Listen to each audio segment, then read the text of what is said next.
Welcome to the ThunderCast, your martial athletics podcast produced by the fans, for the fans. We're bringing you the thundering word on the thundering herd each and every week. So keep it right here. The ThunderCast is on the loose.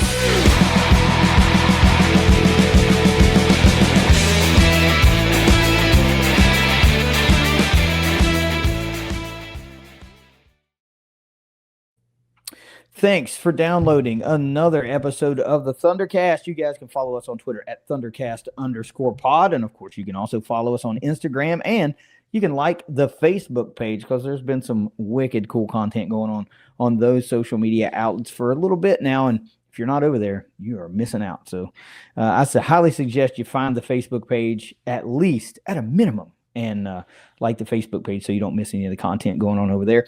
Russ and KD are back with you for another week. We got some things we're going to talk about, some really cool things, by the way.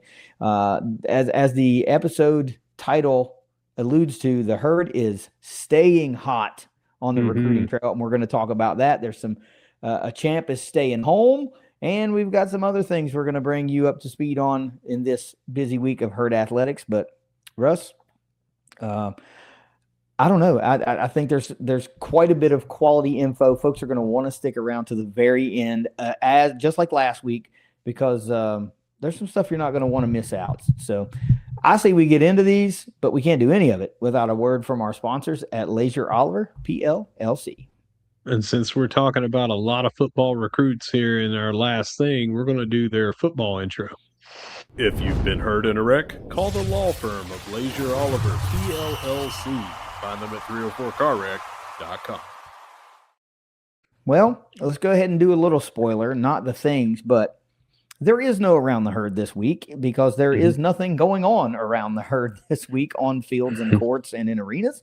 So we're just going to concentrate on these things because it is chock full of kick-assery, let's say, Russ. All right, so let's get a word from our sponsor for that at ignite.link that is giving us this week 8 things every herd fan needs to know this week. And now, here are at least 5 things every herd fan needs to know this week. As always, brought to you by Ignite.link, the Tri-State's premier IT management team. All right, number 1, we're going to kick it off the same thing that we did the last 2 weeks, KD. It's the game theme update. They're releasing these once a week, so we're on game 3 of home games for Marshall football. And the game theme and further details have been released for our 3rd home game as we host Coastal Carolina on October the 10th. The theme is We Are Herd Strong, and that is the annual cancer awareness game. Fans will be encouraged to wear pink. It will be Healthcare Providers Night, Youth Nation Night, and Faith and Family Night. Okay. This has been a running theme for several years now. Worthy causes, of course.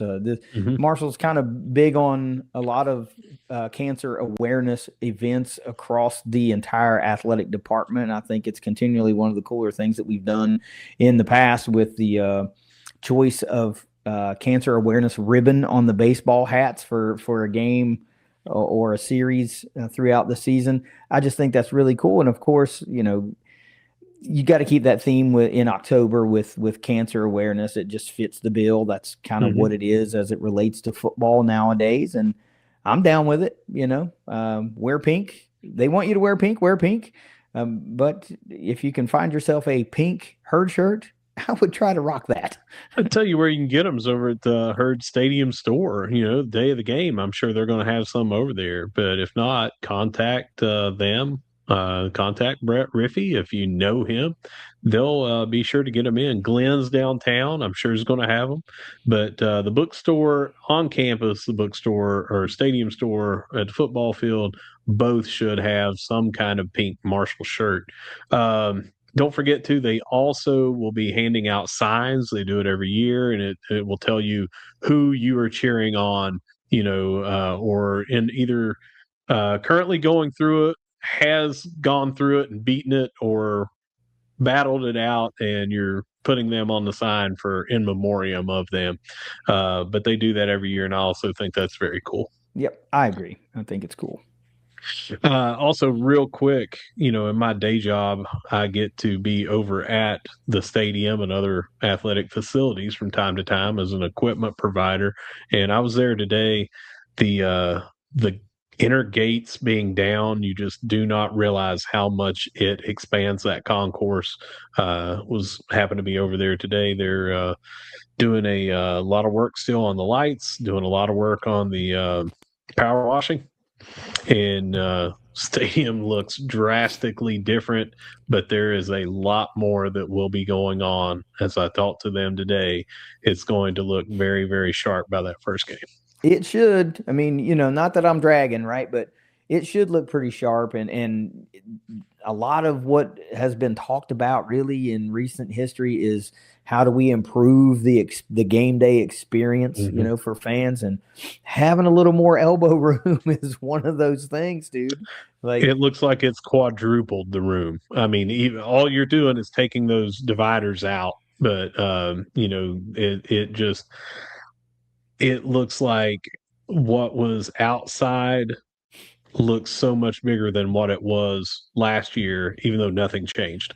Right. Yeah. I mean, there's a concerted effort to make the game day experience better for those paying fans, because at least Marshall's identified and is owning up to the fact that they realize it's not what you would call cheap to take a family of four so to speak, to a game. They know that, they know where they're located and the fan base we're drawing from. And, it's hard to get those fans to multiple games a year, but if you can make it a good value, you have a better opportunity at doing that. And they do that a lot through, especially through the family pack of tickets. Yep. I mean, that's the single best value that you're going to get for Herd football. That's back again this year. A minimum of $99 per ticket. Yeah. So that's $396 before your fees. And that is for all 6 games to get to take your family to that. So they don't care if it's a husband, wife, and Johnny and Sally. They don't care. 4 tickets. That's it. So grab 3 of your friends, you and your spouse, grab another couple, however you need to do it to get your tickets. Take advantage of that family pack, put butts in the seats. Yeah. But back to the game day experience and enlarging the concourses, or not the concourses, but you know what I mean. It's getting rid of the barriers. New lights. They're calling it though. Yeah. New lights, all that kind of stuff. It's visually, it should be a little bit more striking, and you should have a little bit more elbow room when you need to get to the bathroom. You need to get in line at the concessions. Like, all those things make it's less of a pinch point, Yeah. So I can appreciate that, and I'm looking forward to seeing the new look Joan at the home opener. 3 months away, man. 3 months away. All right, number 2, 6 golfers have been named to the CSC Academic All-District team. Madison Borders, Savannah Hawkins, Abby Bull, Olivia Cochan, and Taylor Sargent from women's golf, and then Cal Ropietsky from the men's team. And just as a reminder, because this is several different CSC academic All-America teams that we've talked about, requirements are a 3.5 grade point average. And for golf, that means you needed to be a participant in 70% of the team competitions. I mean, it's par for the course, man. Marshall just keeps racking up these academic All-America honors across the athletic department. And of course, that's something we're always going to perk up and be proud about. We talk about golf, and KD says it is par for the course. Mark that one down. Number 3, we're going to keep it. We're going to keep it with golf. And speaking of Savannah Hawkins, for number 3, she won the West Virginia Women's Amateur yesterday. That would have been Tuesday when that finished. We're recording Wednesday night. That was in Wheeling, West Virginia. Her final round of 3 under had her finish 1 under overall, which obviously, her being the winner, that means that she was the only competitor that finished under par for this entire tournament. That's pretty cool, honestly. I mean, women's golf as a program doesn't do a lot of team winning in the Sun Belt. And this is cool. I mean, we're not even in this isn't Marshall season. This is above and beyond your own thing, your own deal. but it's still very cool, man. Like the West Virginia Amateur, I think that's pretty sweet, you know. So During this show, we've talked about the member of the men's team doing that. Can't recall a member of the women's team, so I'm going to say this is the first in the 5 years we've been doing this. But very, very, very cool. mhm. All right, number 4. You alluded to this earlier, but we do have a champ staying home. Peyton Ilderton is staying home as she becomes the new assistant director of basketball operations for women's basketball. Super, super cool when you combine it with she is from Logan. She's a local kid. She started as a walk on, earned her way on, stayed through 2 different coaching changes. So 3 coaches in 3 years, um, stuck around, never hit the transfer portal, and ended up last game here winning the women's NIT. Very, very storied career. And now she gets to continue that with the team, staying right here at home. That's just a great story. It's a great Marshall story, and Peyton is I'm gonna say a campus legend, right? Mhm. And that story alludes to that alone. But she was also a really high performer on the court, which only adds to the story. And then you move and transition away from playing, exhausting Mhm. eligibility. And I don't, admittedly, I'm not like close with her. I don't know I didn't know she had a desire to coach or anything like that. This wasn't like on the radar for me. It wasn't, there's no smoke and fire to this. And it was just all of a sudden she was hired as the assistant director of basketball operations for the Herd. And I'm like, just the next chapter. You know, you're just like, you stay in with the Herd. You're going to begin your professional career with the Herd. And I think that's just so fitting for somebody who's already been writing like she's been writing this Marshall story for 4 years, 4+ years, you know, Mhm. even back into high school probably. And she's going to transition immediately into her professional career, staying right in the cam on Julie Falk's staff as another piece of culture to keep the expectation high, keep the culture tight and the way you want it, man. I just don't see a downside to this right now. I really don't. I'm so super pumped for her. How cool is it that someone from Logan, and it didn't have to be Logan, but you get what I mean, being that close to Marshall's campus, um, gets to live the dream, play college ball close to home, and then win in their final game, and then immediately stay on with the team and go into coaching or administration on the coaching staff. Super, super cool. It's got to be rare, because one, to do that, play close to home, that's already rare. Mm-hmm. To play 4 years, earn a scholarship and things like that, that's got to narrow it down a little bit. To win in your final game, the WNIT, I mean, that makes it super, super rare. And then you have to think how many of those go on to stay with the team. So I'm not saying it's a one of one situation, but it's pretty damn close. Yeah, it's the first time it's happened that I can recall since we've been Yeah. doing this show. Well, how many WNITs have we won? All right. So, number 5, Softball America released its top 100 players. Wouldn't you know? Our own Sid Burko was on the list at number 52. Yep, I did know actually, and it's not surprising, and it's obviously well deserved. The numbers speak for themselves. The play speaks for itself. The All American nod speaks for itself. I'm not sure 52 is high enough though, because they didn't name 51 All Americans. I'm just going to say that. So I get it. There's a lot of pitchers and stuff like that. So I get it, but um, I'd be hard pressed to find. I won't say 50 players because again, you're taking into every position. But dude, I don't know how many third basemen were named above her. I don't But either. I didn't look at the full list. I would have a hard time keeping her outside of the top 50. even though it's 52, I would have a hard time keeping her outside of the top 50 or top 40. She's a great, great player. And the awards just keep coming in. I mean, not this isn't an award, but you know what I mean. The national pub, the props, whatever you want to call it, just keep coming in, and it just goes to show you, it doesn't matter where you play. If you can play, then you can play.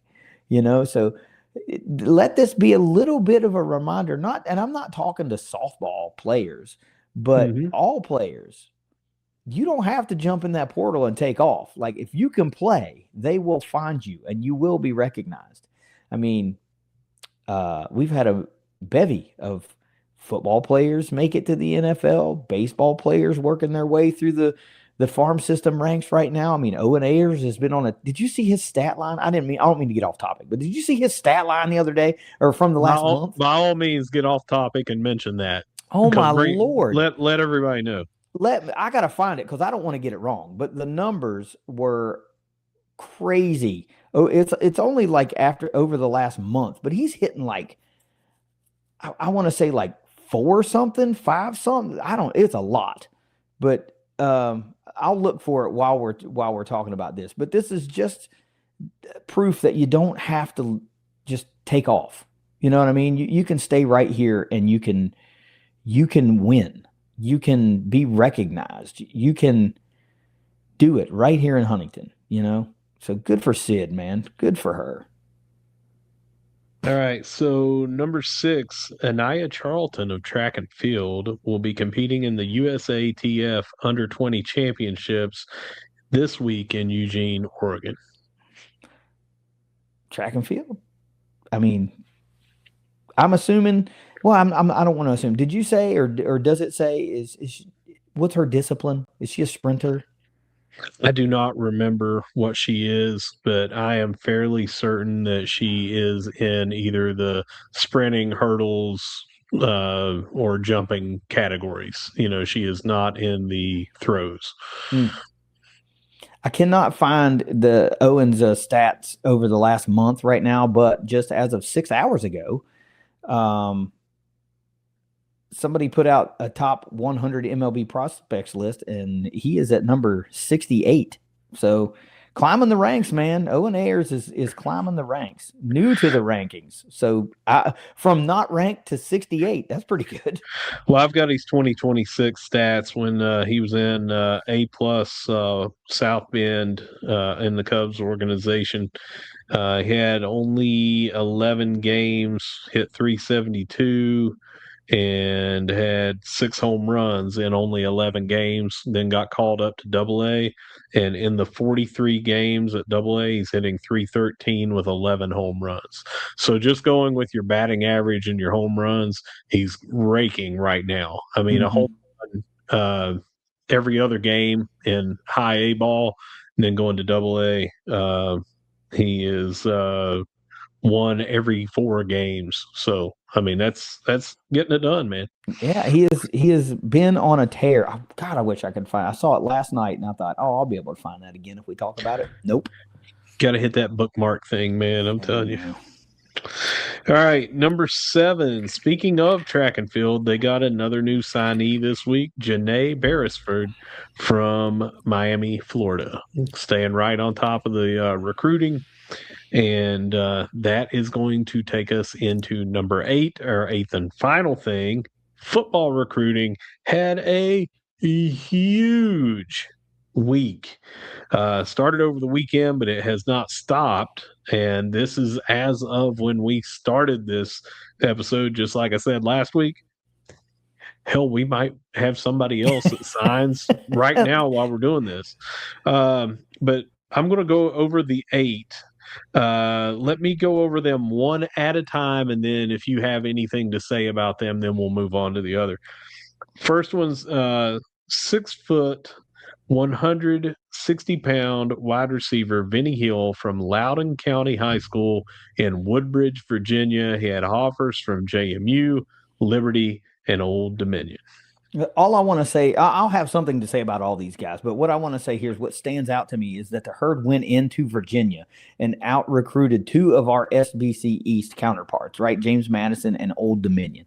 And what you're going to see here when you talk about this, there's a lot of um, athlete, guys that committed this week. So where will they play ultimately? They may have been a wideout or may have been a running back in high school, but they're listed as an athlete primarily. Um, I think this really has a lot to do with this Rod Smith offense and the opportunities that they can see themselves fitting in and how fun it's going to be to play in. I mean, let's face it, man. I would imagine it's tough to go into certain areas of Virginia and you're recruiting against your peers, right? James Madison and Old Dominion in conference and also Liberty. And then to pluck a kid out of the recruiting grounds of all three of those and bring them to Huntington. I think that's what's speaking to this offense and how flashy and explosive it can be. Turn back the clock to when you and I were here in the Mac era days. We arrived on campus in 97. The very first, you got a program back then at the first game you went to, and what you would see is a lot of people from that Hampton Roads area, Chesapeake, over to Richmond and things like that. It was a recruiting hotbed for us. But at the time, Old Dominion was not at the level that it is because it didn't exist. It didn't have a football team. Right. JMU was not at the level it existed because it was still Mickey Matthews had just got ready to go there in 97. I can't remember if he got there in 98 or when he got there, if it was a little bit after. He was down at Georgia when he left here for a couple of years. But they hadn't won a national championship game. They were still the level that we had just come up from. Now we're picking up some more people from Virginia, and we're doing it, like you said, in their own backyard. And it wasn't like, well, yeah, but they didn't notice him. No, they offered him, and he came here. So it does speak volumes. I'm going to go on to the next one. 6'3", 209-pound quarterback Shamar Banner from Broken Arrow High School, Broken Arrow, Oklahoma, formerly from Duluth, Georgia. He just transferred over into the Oklahoma area. And he had offers from Army, Tulsa, Liberty, Jacksonville State, and a bunch of others. Yeah, I think I saw maybe him even say that he'd only been there for like a month.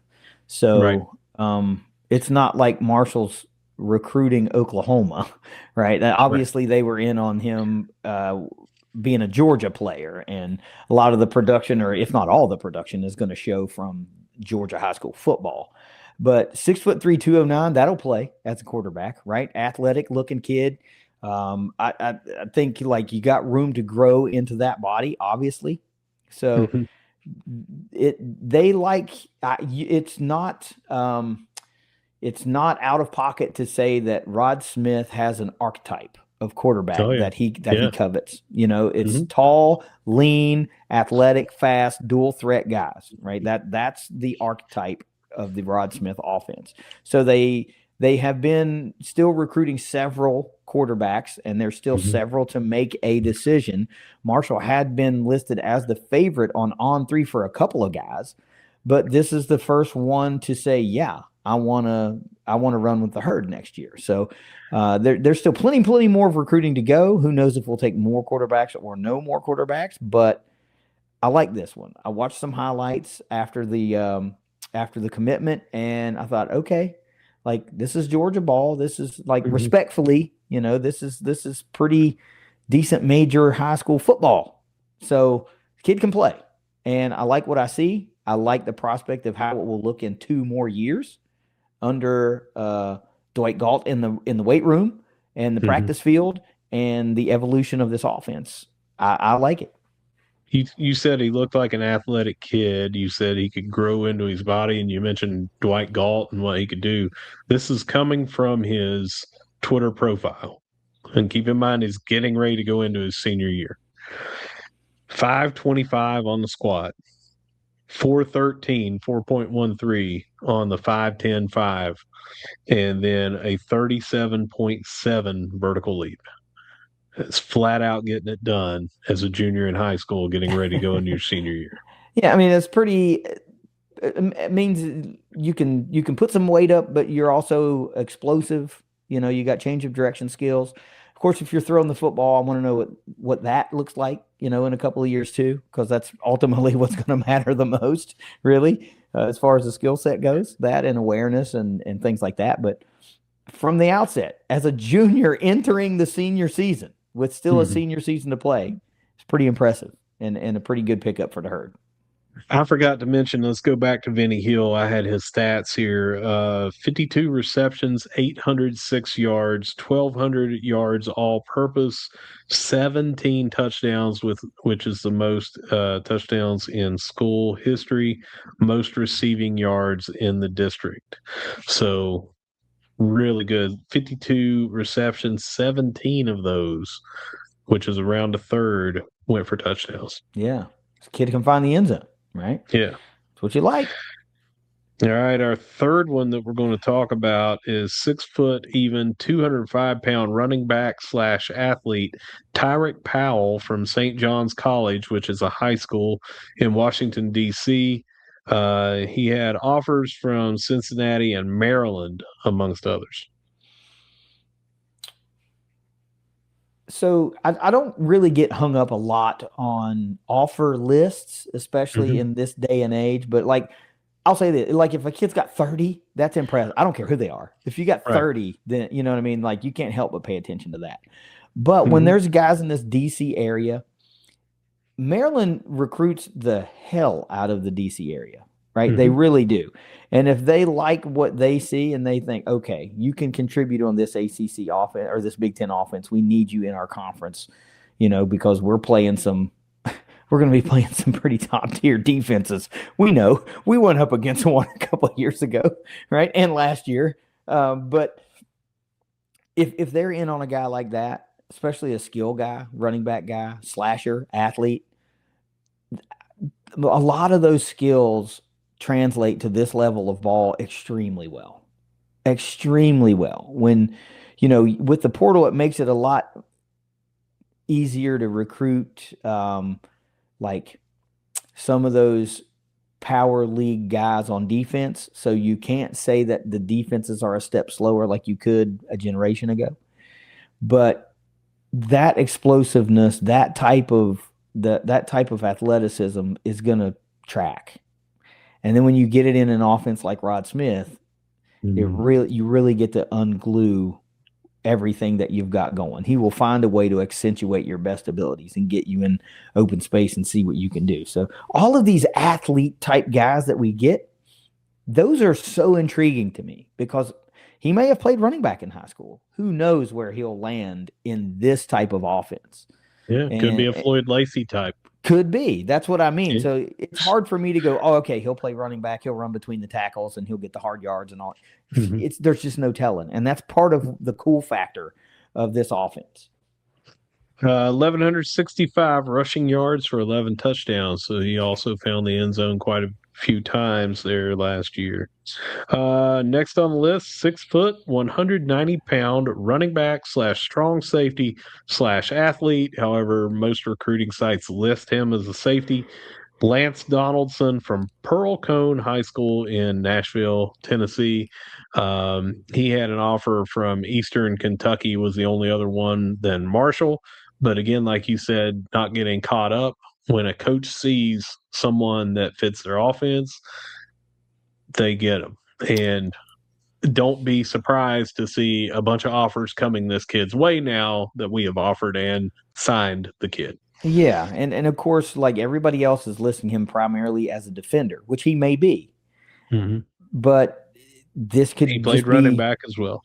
This just could be a Nashville not under recruited. Obviously, Nashville's got a lot of talent in it, and there's a lot of recruiting going on in the Nashville area. But this might be a school that isn't often recruited heavily.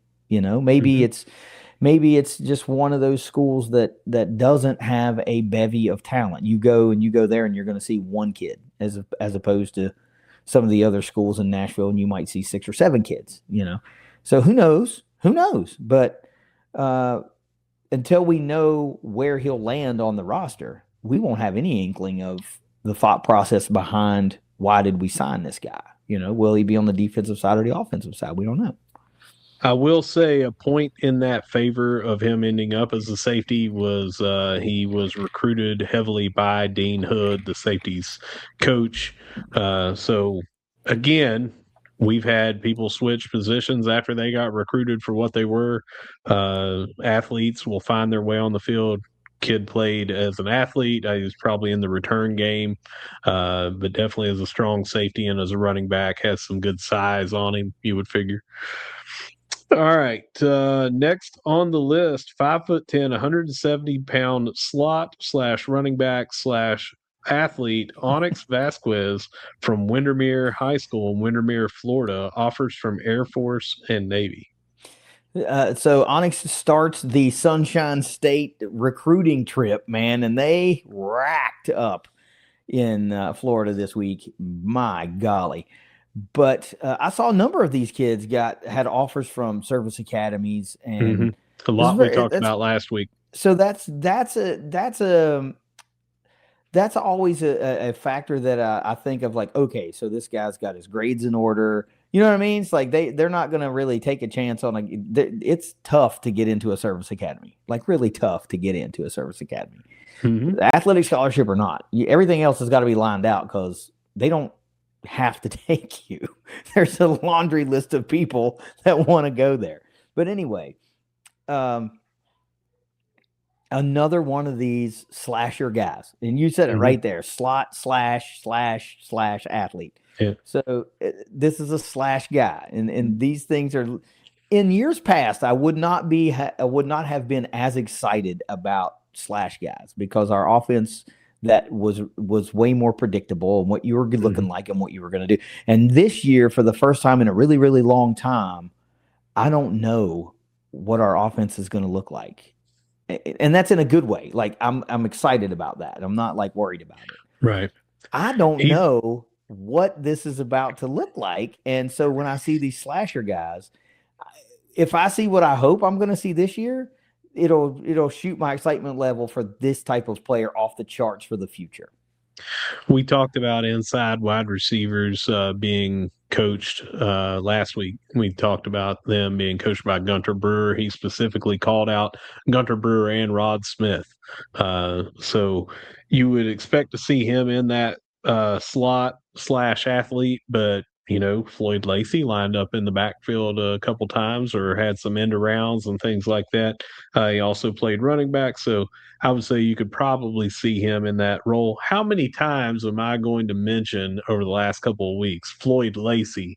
But it seems like we're going out to try to get another Floyd Lacey style or several Floyd Lacey styles because you can play at several different positions and you bring a lot of versatility. I'd put XTB in that right now, Xavion Turner Bradshaw. No, Floyd was easily the most versatile player with electricity, right? There's a lot of versatile players on this roster, the guys that played multiple positions, but nobody did it with the level of electricity that Floyd brought game in and game out. So yeah, I would love for you to go bring in 3, 4, 5 different Floyds so that there's just simply not enough defenders to account for every single Floyd on the offense, Next Florida guy, 5'11", 186-pound safety, Deontay Fielder from Lakeland High School. He comes out of Haines City, Florida. Had a myriad of offers. You talked about earlier about those guys that have 30. Well, a couple of his were Wake Forest and Tulane. And what do you got to say about Mr. Fielder? So one of the graphics I saw said he's like a Lakeland, not Lakeland High School, but in Lakeland. It's Lake Gibson High School in Lakeland. And we had another safety about 12 years ago that came out of Lake Gibson, and a guy by the name of Kendall Gant. And for you guys that might remember Kendall Gant, that dude was an absolute ball hawk. He was so fun to watch. So anytime you can go into Lakeland and get a guy, chances are you're getting a player. If you get guys from Lake Gibson and you get guys from Lakeland High School, like these are unbelievably good, solid programs. They churn out D1 recruits every single year. And it's not one guy, two guys. They've got 6, 7, 8 guys going to D1 schools every single year, man. That Polk County, Florida, which is literally the next county over from me, is such a different level of football. Now, we're not talking about Miami-Dade and Broward County. That's another different level. And Jacksonville, Duval County, right? A different level. But these Polk County is some pretty serious football. Guys like that help you win. So when I saw Lake Gibson High School, when I saw Lakeland, Florida, I thought the Herd got one. They got one. That's just all you can say about it. So I'll have to go through and do a lot more research, but one of the recruiting sites had him at Lake Gibson, but his own Twitter profile says Lakeland High School. So he could have from transferred. Haines City. He could have transferred, or they could have gotten it wrong on the recruiting thing. I just put what he had current is the reason I had that. A 4.540, and he had 4 interceptions, 60 tackles, 12 pass breakups, 4 tackles for loss, 2 forced fumbles. That's very good as a junior. Mentioned here 4.5. I forgot Mr. Onyx Vasquez. I had it here 4.3 laser timed 40, and that is moving up and down the field. Yeah, I'll say so. Yeah. Absolutely blazing at this level, Yeah. At any level. Yeah. Next, we've got 6'6", 280-pound offensive tackle Alex Gray from Berkeley Prep in Wesley Chapel, Florida. You can tell us a little bit about that. He had offers from 3 Ivy League schools, just like we mentioned with the defensive back last week, and a bunch of other schools on top of that. But anytime you have an offensive tackle or an offensive lineman, period, that is getting Ivy League offers, you have to figure they're going to be able to get that game plan and blocking scheme down pat. Yeah. So Berkeley Prep is actually a private school. It's an Episcopal day school, and it's in Tampa. So it's one of those type of things. They churn out some athletes, that type of thing. But Wesley Chapel obviously is where I live. So when I saw Wesley Chapel on the thing, I didn't make it to the high school yet, and I was thinking, all right, am I going to see Wiregrass? Am I going to see Wesley Chapel High? Am I going to see even? I don't think it's technically in Wesley Chapel, but it's seriously 10 minutes away from me, and that's Wharton High School, and that's where Chase Litton came from. So this area churns out guys, and we had offered.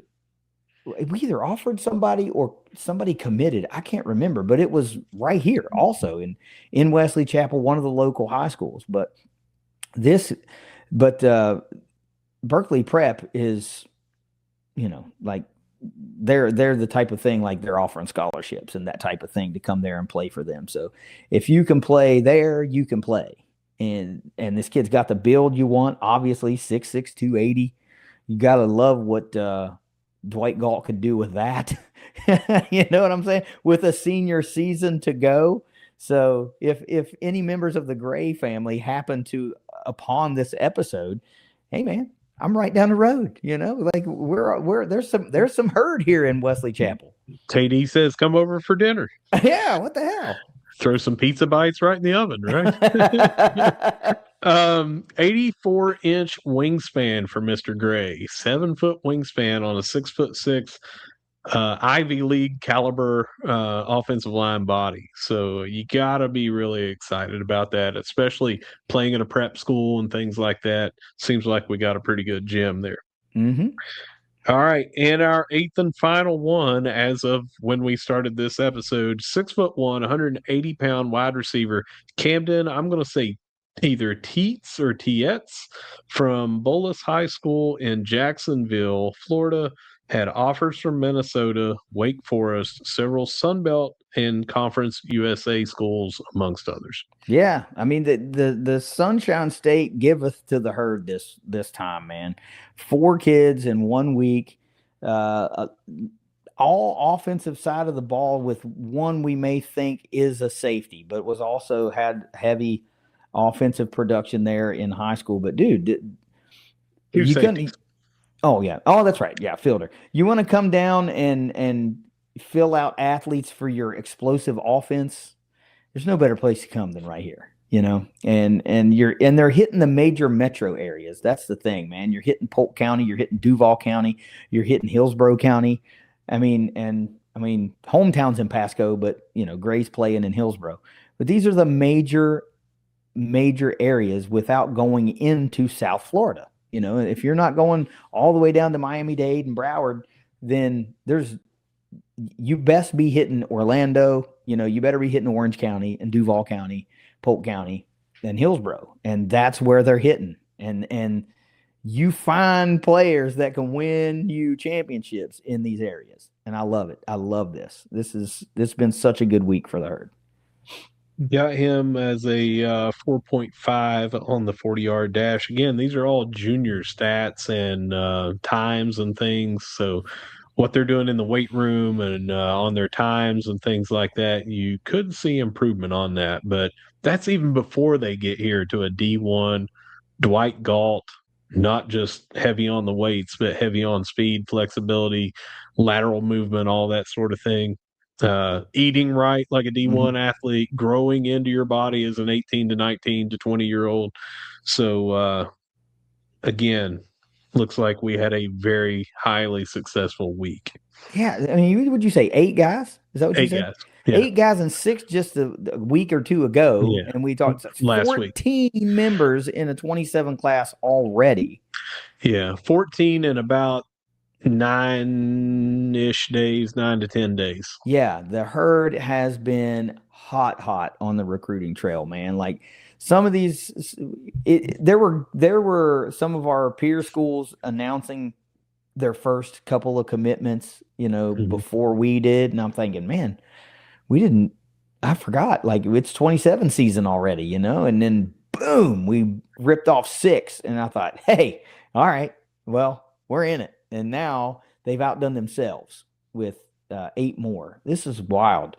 This high school class is coming together quickly. You can tell these guys, like, they want guys that are going to be committed and stay committed. Now, of course, you never know. You're dealing with 17, 18-year-old kids and the world and the draw that comes with college football nowadays.